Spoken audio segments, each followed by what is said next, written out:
Jai Hind students. Today we will discuss about the last topic of the unit, the solid state, and the topic is electrical and magnetic properties of solids. We all know that solid exhibit electrical conductivities, or we can say that they show an amazing range of electrical conductivities extending over the range of 10 to the power minus 20 to 10 to the power 7 per ohm meter, extending over 27 orders of magnitude.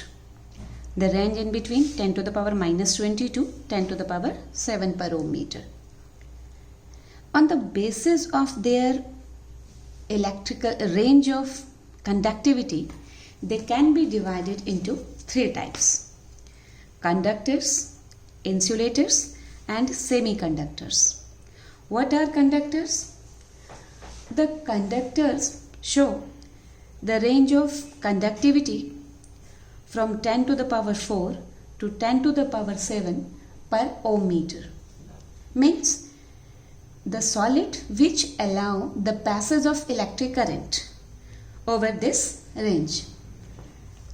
For example, metals, they have a good conductor of electricity, best conductor of electricity we can say. The conductors are of two types: metallic conductor and electrolytic conductors. What are metallic conductors? हमें पता है कि सारे metals conductor हैं. Means metallic conductors are those which allow the electricity to pass through them without undergoing any chemical change. Conductors, यही इनमें difference है. They are of two types, metallic and electrolytic.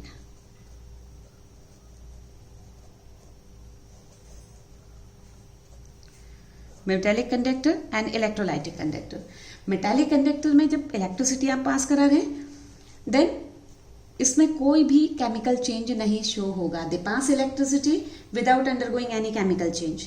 Whereas in electrolytic conductors are those which allow the electricity to pass through them by undergoing chemical change. Electricity अगर आप पास कराते हैं तो उनके chemical nature में चेंज होगा. आयनिक solid, जैसे इसका एग्जाम्पल है, आयनिक सॉलिड में कंडक्शन किसके थ्रू होगा? आयंस के द्वारा और द चार्ज स्पीसीज के द्वारा. जब इलेक्ट्रिसिटी उसमें इलेक्ट्रिक फील्ड अप्लाई किया जा रहा है तो जो मूवमेंट होगा वो आयंस में होगा या चार्ज स्पीसीज में होगा.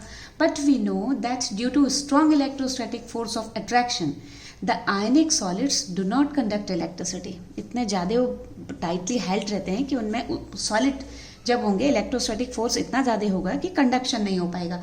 तो कब कंडक्शन होगा? When they are in molten state, when they are in the aqueous solution. जब उनका एक्वस सॉल्यूशन हो या वो मॉल्टन स्टेट में हो, उस समय इनमें कंडक्शन होगा. Because the ions are free to move in molten state और इन देयर एक्वस सॉल्यूशन. तो ये तो बात हो गई कंडक्टर्स की. इनकी जो रेंज है 10 to the power 4 to 10 to the power 7 पर ओम मीटर. दो तरह के हैं, मेटालिक एंड इलेक्ट्रोलाइटिक. सेकेंड है इंसुलेटर. इंसुलेटर क्या है? जो इलेक्ट्रिक करंट अप्लाई अगर करें, they do not allow the passage of electric current through them. Insulators, इसका मतलब क्या है कि जो इनकी इलेक्ट्रिक रेंज है वो बहुत कम है. 10 to the power minus 20 to 10 to the power minus 10 पर ohm metre. For example wood, rubber, plastics. And इन दोनों के बीच में, कंडक्टर एंड इंसुलेटर के बीच की जो एक और है हमारे पास, वो है इलेक्ट्रिकल रेंज है जो है हमारे पास, वो है सेमीकंडक्टर्स की. इनकी जो कंडक्टिविटी की रेंज है, they lies in between 10 to the power minus 6 to 10 to the power 4 पर ohm metre. Means the solids whose conductivity lies in between this. Means, और we can say the solids whose conductivity lies between those of typical conductors, metallic conductors we can say, or an insulator are called semiconductors. इनकी जो range है वो है 10 to the power minus 6 to 10 to the power 4 पर ohm metre. ये इनकी range है. इनकी जो कंडक्टिविटी है सेमीकंडक्टर्स में जो कंडक्टिविटी है it is due to presence of impurities and defects. So we can say on the basis of range of conductivity, they are divided into three groups: conductors, insulators and semiconductors. Second है हमारा conduction of electricity in metals. कैसे electricity इसमें conduct होती है? हमें मालूम है कि इसमें इलेक्ट्रॉन्स होते हैं, फ्री इलेक्ट्रॉन्स हैं जो आउटर मोस्ट ऑर्बिट में प्रेजेंट हैं, जिनको हम वैलेंस इलेक्ट्रॉन भी कहते हैं. So a conductor may conduct electricity through movement of electrons or ions. अगर उनका जो मूवमेंट है वो इलेक्ट्रॉन से है तो मेटालिक कंडक्टर है. अगर मूवमेंट उनका आयंस की वजह से है तो वो इलेक्ट्रोलाइटिक कंडक्टर है. जो मेटल्स हैं they can conduct electricity in solid as well as in molten state. And the conductivity of metal depend upon the number of valence electron available per atom. जितना ज़्यादा होगा उतना ही ज़्यादा good conductor होंगे. Means the atomic orbital of metal atom form molecular orbital which are so close in energy to each other as to form a band. एक band इनमें बन जाएगा. If this band is partially filled or it overlaps with a higher energy unoccupied conduction band, then electrons can flow easily under an applied field, under an applied electric field, and the metal show conductivity. अब ये जो इनका band है, ये जो हम बात कर रहे हैं बैंड की, इस फिगर में हम इसको देखेंगे अच्छे से. देखिए एनसीईआरटी में बहुत क्लियर ये दिया हुआ है जो बैंड की हम बात कर रहे हैं. अगर ये बैंड जो हम बात कर रहे हैं मॉलिक्यूलर ऑर्बिटल से जो बैंड बना और जो कंडक्शन बैंड है, अगर इन बैंड्स के बीच में कोई गैप नहीं है, मीन्स बड़ा इजीली मूवमेंट है हो जाएगा, या इन बैंड्स की आपस में ओवरलैपिंग हो तभी भी मूवमेंट बहुत आसान है, तो ये कंडक्शन बहुत इजी हो जाएगा. यानी कि गैप नहीं हो, एनर्जी बैंड जो हमारा ये बैंड है और जो कंडक्शन बैंड है, या फिर वो दोनों बैंड ओवरलैपिंग करें तो ये गुड कंडक्टर होंगे. अगर ये जो फील्ड बैंड है और जो कंडक्शन बैंड है, इनके बीच में एनर्जी का गैप बहुत ज़्यादा है, there is a large energy gap in between field band and the conduction band, then they are insulator. इनमें कंडक्ट हो नहीं पाएगा. अगर इलेक्ट्रिक फील्ड अप्लाई किया जाता है तो इलेक्ट्रिसिटी का कंडक्शन नहीं होगा, तो ये हो गए इंसुलेटर. अगर इन फील्ड बैंड और कंडक्शन बैंड के बीच में आप देख रहे हैं कि बहुत कम गैप है, स्मॉल एनर्जी गैप है इनके बीच में, तो इन ये केस है आपका semi conductors. The gap between valence band and the conduction band is small. Therefore क्या होगा, some electrons may jump to the conduction band. जिनकी high energy होगी वो jump कर लेंगे इसमें conduction band में, and so they show some conductivity. तो इलेक्ट्रिकल कंडक्टिविटी सेमी कंडक्टर के केस में क्या होगा, अगर आप टेम्परेचर बढ़ाते हैं तो वो बढ़ेगी, क्योंकि कुछ और इलेक्ट्रॉन्स इस बैंड से कंडक्शन बैंड में जंप करेंगे. तो टेम्परेचर बढ़ाने से यहाँ पर सेमीकंडक्टर के केस में इलेक्ट्रिसिटी का जो कंडक्शन है वो ज़्यादा अच्छा होगा, बढ़ेगी उसकी रेंज कंडक्शन की. कुछ सब्सटेंसेस ऐसे हैं जैसे सिलिकॉन है, जर्मेनियम है, वो इस तरह का बिहेवियर दिखाते हैं. इनको हम इंट्रिंसिक सेमीकंडक्टर कहते हैं. In case of intrinsic semiconductors कि अगर इनको हम सिंपल ऐसे ही लें तो ये प्रैक्टिकल यूज इनका बहुत कम है. इसके कंडक्टिविटी को बढ़ाने के लिए, in order to increase their conductivity, क्या किया जाता है, इसमें appropriate amount of suitable impurity को मिक्स किया जाता है. इम्प्योरिटी इसमें मिक्स क्यों की जाती है, इनकी कंडक्टिविटी बढ़ाने के लिए, and this process is called doping. So doping is the conductivity of intrinsic semiconductors is increased by adding an appropriate amount of suitable impurity and the process is known as doping. अब ये जो doping है बच्चों दो तरह से होती है. दो तरह से इसमें इम्प्योरिटीज़ को ऐड किया जाता है. एक वो कंपाउंड जो इलेक्ट्रॉन, वो इम्प्योरिटी जो इलेक्ट्रॉन रिच हो, और दूसरा इलेक्ट्रॉन डेफिसिट इम्प्योरिटी. पहले हम लेंगे इलेक्ट्रॉन रिच इम्प्योरिटी.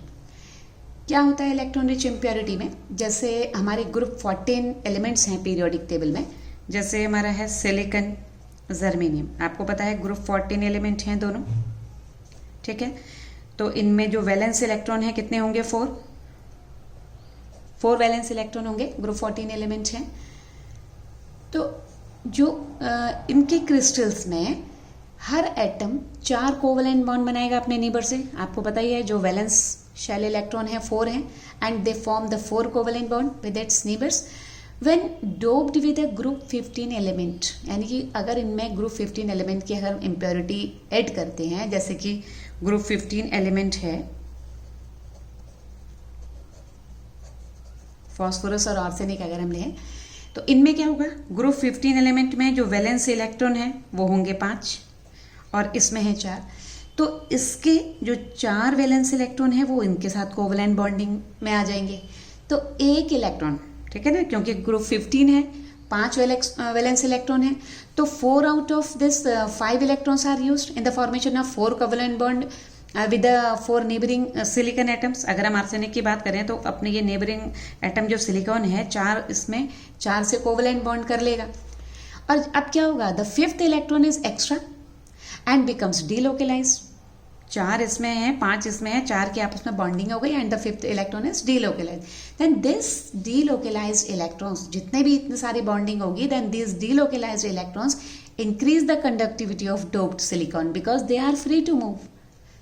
ठीक, तो इसको, क्योंकि इसमें फ्री इलेक्ट्रॉन है एक्स्ट्रा, तो इसको हम कहेंगे, इस तरह की जो बनेगी इलेक्ट्रॉन रिच इम्प्योरिटी, वो कहलाएंगे एन टाइप सेमीकंडक्टर। दूसरा है इलेक्ट्रॉन डेफिसिट। इलेक्ट्रॉन डेफिसिट में भी जैसे ग्रुप 14 एलिमेंट हम लेंगे, अगेन वही, यहाँ पर भी 4 वैलेंस इलेक्ट्रॉन है आपके, इसकी डोपिंग कराएंगे ग्रुप 13 एलिमेंट से, जैसे बोरोन, एल्युमिनियम, इनके साथ इनकी डोपिंग होगी। इसमें क्या होगा, क्योंकि फिर जो ग्रुप 13 एलिमेंट है, जैसे कि बोरोन है, एल्युमिनियम है, गैलियम है, they contain only 3 valence electron. The place where the 4th valence electron is missing, अब इसमें क्या होगा, उस जगह पर जहां where the 4th electron missing creates an electron hole और इलेक्ट्रॉन वैकेंसी, क्योंकि 3 ने तो इनके 3 के साथ बॉन्डिंग कर ली, 3 की तो बॉन्डिंग हो गई, अब एक इलेक्ट्रॉन जो बचा वो इलेक्ट्रॉन वैलेंसी क्रिएट करेगा। तो डायग्राम में बहुत क्लियर समझ में आएगा आपको। फिगर देखते हैं, देखिए ये तो एक परफेक्ट क्रिस्टल है सिलिकॉन का, ठीक है। पहले हम ये देखेंगे इलेक्ट्रॉन रिच इम्प्योरिटीज में, ये परफेक्ट क्रिस्टल है, इसका लेटेस्ट दिखाया हुआ है। एन टाइप में क्या है कि 4 इम्प्योरिटीज इसमें ऐड हुई, किसकी, आर्सेनिक की। तो 4 जो इसके दिख रहा है आपको क्लियर, 4 कोवेलेंटली बॉन्डेड है अपने नेबरिंग एटम से, ये देखो शेयरिंग हुई है और 4 कोवेलेंटली बॉन्डेड है। अब क्या हुआ, क्योंकि ग्रुप 15 के साथ आपने इसकी बॉन्डिंग करी है तो एक इलेक्ट्रॉन एक्स्ट्रा हो गया, वो एक्स्ट्रा इलेक्ट्रॉन ये दिखाया हुआ है, ठीक है। ये मोबाइल इलेक्ट्रॉन है, it is responsible for the conduction of electricity. अब जब इलेक्ट्रॉन डेफिसिट इम्प्योरिटी है, यानी कि हम ग्रुप 15 एलिमेंट में इम्प्योरिटी ऐड कर रहे हैं ग्रुप 13 की, ग्रुप 13 का बोरोन यहाँ पर लिया है। अब बोरोन में तो क्योंकि वैलेंस इलेक्ट्रॉन लास्ट में 3 ही है, तो 3 तो इसने नेबरिंग के साथ बॉन्डिंग हो गई, इसमें, इसमें और इसमें। अब देख रहे हो यहाँ पर एक है नहीं बॉन्डिंग के लिए, तो क्या हुआ, ये आपका यहाँ पर एक होल बन गया, जिसको हम कहते हैं पॉजिटिव होल और नो इलेक्ट्रॉन, इस जगह पर कोई इलेक्ट्रॉन नहीं है। ऐसा जब बॉन्डिंग हुई उनकी, जब नेबरिंग एटम से बॉन्डिंग हुई, तो क्योंकि एक इसमें कम है तो यहाँ पर एक वैकेंसी क्रिएट हो गई, जिसको हम इलेक्ट्रॉन वैकेंसी कह रहे हैं, जिसको हम पॉजिटिव होल भी कहते हैं या इलेक्ट्रॉन होल भी कहते हैं। इफ अगर ये ऐसा हो गया तो क्या होगा, अब इस गैप को पूरा करने के लिए अगर ये कंडीशन क्रिएट होती है, देन इस इलेक्ट्रॉन, ये इलेक्ट्रॉन होल क्या होगा, यहां से ये मूव होगा in the direction opposite to that of the electron that filled it. एक दूसरे इलेक्ट्रॉन ने आके इसके गैप को फिल किया, अब जो इलेक्ट्रॉन हुआ या वहां पर गैप हो गया, उस इलेक्ट्रॉन के गैप को नेबरिंग इलेक्ट्रॉन ने फिल किया, तो ऐसे ही एक सीक्वेंस बन गई और ये इस इलेक्ट्रिक फील्ड के इन्फ्लुएंस में electrons would move towards the positively charge plate through this electronic holes. ये जो गैप फिल हुआ है, नेबरिंग इलेक्ट्रॉन फिल करेगा, वहां वैकेंसी क्रिएट होगी, फिर नेबरिंग इलेक्ट्रॉन फिल करेगा, तो एक फ्लो बन जाएगा इसमें, ठीक है। तो ये कहलाएगा आपका इलेक्ट्रॉन डेफिसिट इम्प्योरिटी, इसको हम कहते हैं पी टाइप। तो 2 तरह से डोपिंग होती है, इलेक्ट्रॉन रिच इम्प्योरिटी ऐड करके और इलेक्ट्रॉन डेफिसिट इम्प्योरिटी ऐड करके। अब क्या इनके यूजेस हैं, एन टाइप और पी टाइप के तो बच्चों बहुत सारे यूजेस हैं। एक तो आपको पता ही है सोलर सेल में, ठीक है, जो सोलर सेल है वो क्या है, it is an efficient photodiode है। और किस में यूज होता है, पूछा भी जाता है, जो ये यूज होता है लाइट एनर्जी को इलेक्ट्रिकल एनर्जी में कन्वर्ट करने के लिए। बहुत सारी आपकी इलेक्ट्रॉनिक डिवाइसेस हैं ऐसी जहां N type P type use होता है। जो डायोड है, जो हम बार बार बात करते हैं, डायोड बहुत कॉमन वर्ड है, आप लोग देखते भी हैं, छोटे छोटे बच्चे प्रैक्टिकल में लेके आते हैं। ये कॉम्बिनेशन है एन टाइप और पी टाइप के सेमीकंडक्टर का, जो रेक्टिफायर की तरह भी यूज होता है। जो ट्रांजिस्टर्स हमारे बनते हैं, ट्रांजिस्टर्स में क्या होता है कि इन्हीं सेमीकंडक्टर्स को, एक सेमीकंडक्टर को सैंडविच करा जाता है दो सेम टाइप के बीच में,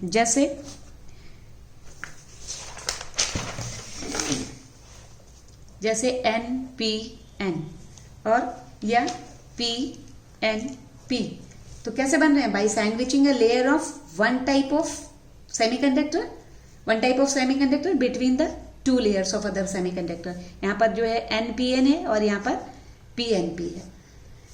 किस लिए यूज होता है ये? सिग्नल्स को एम्पलीफाई करने के लिए, और जो सिग्नल्स को कैच करने के लिए, जो रेडियो सिग्नल्स हैं, जो ऑडियो सिग्नल्स हैं, उनको डिटेक्ट करने के लिए और रेडियो के सिग्नल्स को एम्पलीफाई करने के लिए उसमें इनका यूज होता है।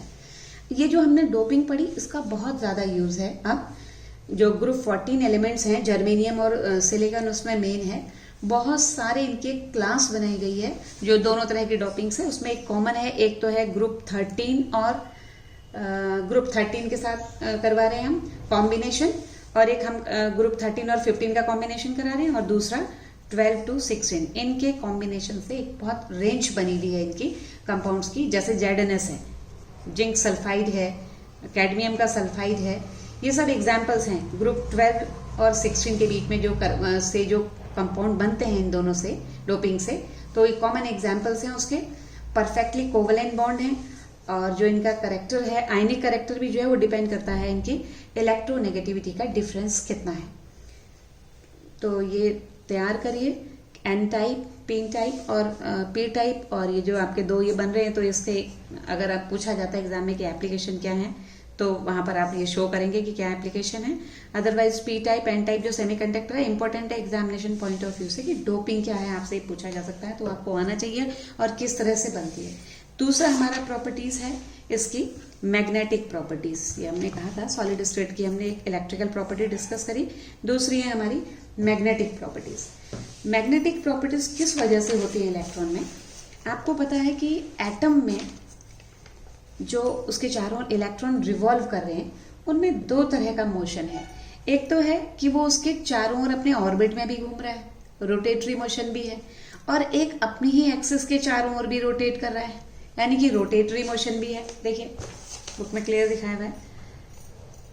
मैग्नेटिक मोमेंट क्योंकि आपको पता है कि जो इलेक्ट्रॉन है वो चार्ज स्पीसीज है, तो जब उसमें रोटेशन हो रहे हैं दो तरह के, एक हो रहा है इसके चारों ओर अपनी जो ऑर्बिट में वो मूव कर रहा है, और दूसरा हो रहा है कि जो अपनी एक्सिस के चारों ओर घूम रहा है, उसमें भी इसमें रोटेशन, दो तरह के रोटेशन हो रहा है। तो चार्ज स्पीसीज में जब रोटेशन हो रहा है तो क्या होगा? It behaves as a small loop of current which possesses a magnetic moment. यानी कि कोई चार्ज स्पीसीज है, जैसे कि हमारा इलेक्ट्रॉन है, इसमें दो तरह का मोशन हो रहा है, orbital motion around the nucleus and spin around the axis. इस चार्ज स्पीसीज में अगर मूवमेंट हो रहा है, then it can be considered as a small loop of current which possesses a magnetic moment. आपने पहले भी पढ़ा है, तो कहीं 7th 8th में भी है, हल्का सा इंट्रोडक्शन है टॉपिक का, कि अगर कोई करंट कैरिंग कंडक्टर है तो अपने चारों ओर एक मैग्नेटिक फील्ड प्रोड्यूस करता है। सो when each electron has a permanent spin and then orbital magnetic moment associated with it। एक परमानेंट स्पिन है, चारों मैग्नेट प्रोड्यूस हो रहा है, इफेक्ट प्रोड्यूस हो रहा है उसका, तो एक मैग्नेटिक मोमेंट है। हालांकि उसका जो मैग्नीट्यूड है वो बहुत कम है। इसको हम मेजर करते हैं बोहर मैग्नेट्रॉन में। ठीक, बोहर मैग्नेट्रॉन आपको ये न्यूमेरिकल में काम आएगा भी, आगे वाले चैप्टर्स में हम पढ़ेंगे इसके बारे में। बोहर मैग्नेट्रॉन, इसको BM करके लिखा होता है, म्यू बी से आप रिप्रेजेंट करते हैं, और इसकी वैल्यू है 9.27 इंटू 10⁻⁻24। बहुत फीबल है लेकिन प्रोड्यूस करता है एम्पियर मीटर स्क्वायर या जूल पर टेस्ला, ये इसके यूनिट है बोहर मैग्नेट्रॉन की।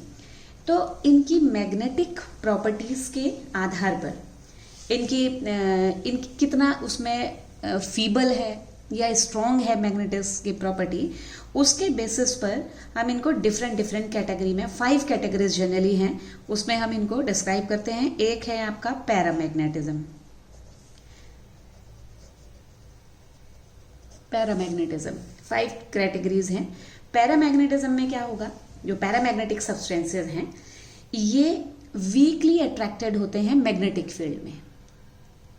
और पैरामैग्नेटिक सब्सटेंस जनरली वो होते हैं जिनमें अनपेयर्ड इलेक्ट्रॉन प्रेजेंट होता है।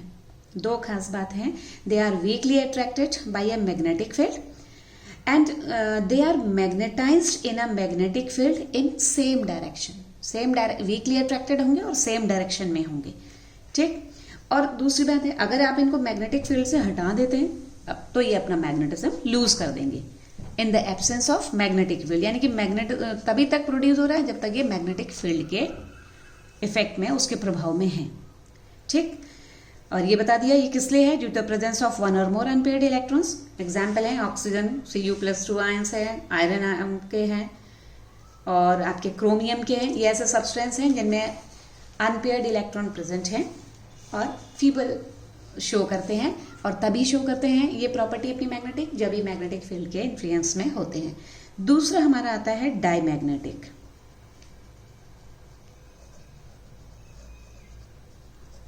डायमैग्नेटिक क्या होंगे, जो अनपेयर्ड नहीं होते हैं, या हम कह सकते हैं कि जिनमें पेयर्ड इलेक्ट्रॉन्स होते हैं। ये क्या होंगे, the diamagnetic substances are weakly repelled. ये रिपल हो रहे हैं और हो ये भी वीकली रहे हैं, ये वीकली अट्रैक्टेड थे और ये वीकली रिपल्ड हैं, किससे, by a magnetic field. Example है जैसे वाटर मॉलिक्यूल है, NaCl है, C6H6 है, बेंजीन है, ये सब्सटेंसेस हैं जो डायमैग्नेटिक शो करते हैं। और ये मैंने आपको बता ही दिया कि वीकली रिपल्ड होंगे। दूसरी बात और में, जो इनमें रिपल्शन हो रहा है तो मैग्नेटिक फील्ड के अपोजिट डायरेक्शन में होगा। कौन शो करेगा, जिनमें अनपेयरिंग ना हो इलेक्ट्रॉन्स में, या हम कह सकते हैं जो पेयर्ड इलेक्ट्रॉन जिनमें होते हैं वो ये शो करते हैं। क्यों, क्योंकि pairing of electron cancels their magnetic moment. Pairing होने से एक दूसरे का मैग्नेटिक मोमेंट को कैंसिल कर देंगे, तो अपना मैग्नेटिक कैरेक्टर लूज कर देंगे। थर्ड आता है जो सबसे स्ट्रॉन्ग मैग्नेटिज्म शो करता है, वो है फेरोमैग्नेटिज्म।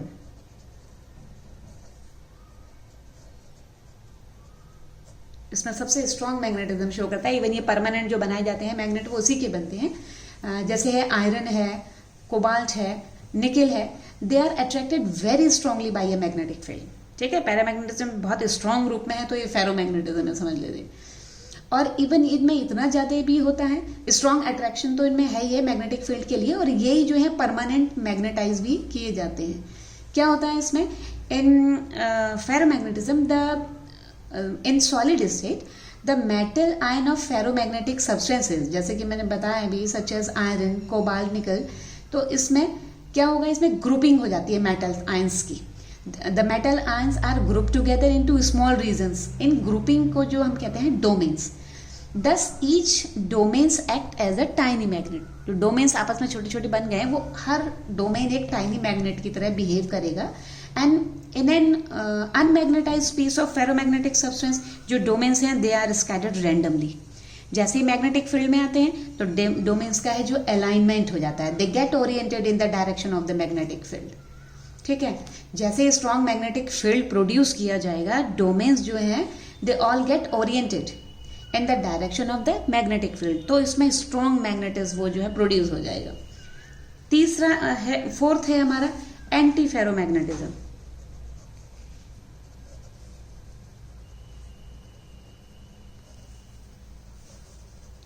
एंटी फेरोमैग्नेटिज्म में क्या है, जैसे कि सब्सटेंस है MnO, इसमें भी होगा डोमेन्स का अलाइनमेंट, लेकिन अपोजिट डायरेक्शन में हो जाता है। जो पैरेलल है एक अलग अलग डायरेक्शन में अरेंज हो जाता है, तो फिर क्या होगा, अपोजिटली ओरिएंटेड हो गए हैं तो क्या करेंगे, they cancel out each others magnetic moment. Anti ferromagnetism, domains का अलाइनमेंट इसमें भी हो रहा है लेकिन अपोजिटली हो जा रहा है, अपोजिट डायरेक्शंस में हो जा रहा है, तो एक दूसरे का मैग्नेटिक मोमेंट को कैंसिल कर देंगे। और फेरी में डायग्राम आपको दिखाते हैं बुक का, ये देखिए आपको दिख रहा है कि फेरोमैग्नेटिज्म में जो स्मॉल आयंस, मेटल आयंस की ग्रुपिंग हुई थी जिसको हमने डोमेन कहा था, और एक डोमेन जो है आपका एक मैग्नेट की तरह बिहेव कर रहा था, सबका एक ही डायरेक्शन में अलाइनमेंट है, दिख रहा है आपको, तो स्ट्रॉन्ग मैग्नेटिक प्रॉपर्टीज शो करेगा। जो एंटी फेरोमैग्नेटिज्म है अलाइनमेंट डोमेन्स का, इसमें भी हुआ, लेकिन देखिए एक उस डायरेक्शन में तो दूसरा अपोजिट, फिर ये इधर, सब एक दूसरे के अपोजिट है तो सब एक दूसरे को नलीफाई कर दे रहे हैं, कैंसिल कर दे रहे हैं एक दूसरे का इफेक्ट।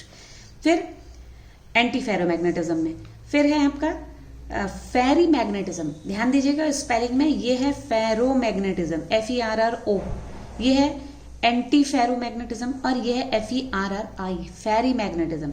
इसमें आपको दिख रहा है इसमें भी डोमेन्स का अलाइनमेंट हुआ है, लेकिन बिल्कुल 50-50 वाला हिसाब नहीं है। देखिए 2 का डायरेक्शन इधर है तो 1 का इधर है, फिर 2 का इधर है तो 1 का इधर है, तो क्या होगा इसमें डोमेन्स का जो अलाइनमेंट तो हुआ है पैरेलल और एंटी पैरेलल डायरेक्शन में, लेकिन उनका जो नंबर है इट इज अनइक्वल। ठीक है, अनइक्वल नंबर होने से क्या होगा, they are weakly attracted by magnetic field as compare to those of ferromagnetic substances. ठीक है, तो ये 5 तरह के हमारे थे पैरामैग्नेटिज्म जो शो कर रहे हैं, diamagnetic substance, ferromagnetic, anti ferromagnetic and last one is Pheri magnetic.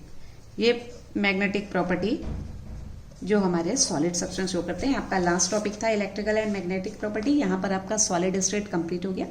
अब नई वीडियो में हम नई यूनिट के साथ मिलेंगे।